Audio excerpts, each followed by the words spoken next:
Au Val-Joli, le maire UMP d'Aubonne freine la construction de logements. Si les 90 premiers sont déjà sortis de terre, les 90 autres prévus ne verront jamais le jour.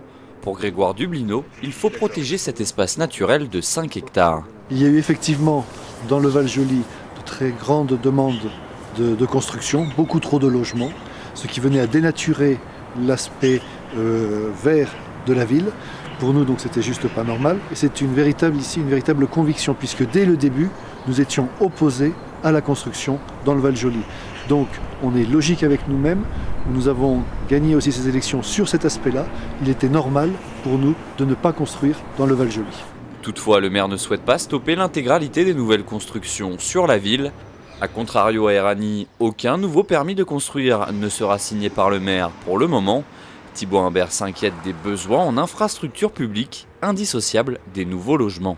Aujourd'hui, vous savez, on parle souvent, ça fait des rentrées fiscales. Des rentrées fiscales, oui, mais est-ce que les rentrées fiscales vont être assez conséquentes? Et ça, personne peut le dire aujourd'hui, pour faire face aux éventuels besoins que l'on a en équipement. Alors, est-ce qu'on peut compter sur des rentrées fiscales qui vont combler 70, 5 ou 60% des nouvelles infrastructures, ou tout simplement 30 ou 40%? Voilà, c'est là l'inconnu. Le maire a décidé de revoir à la baisse le nombre de logements sur certains programmes déjà existants, comme au Bas-Noyer.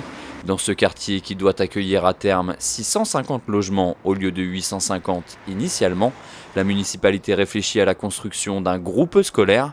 Elle a également entamé une révision de son plan local d'urbanisme.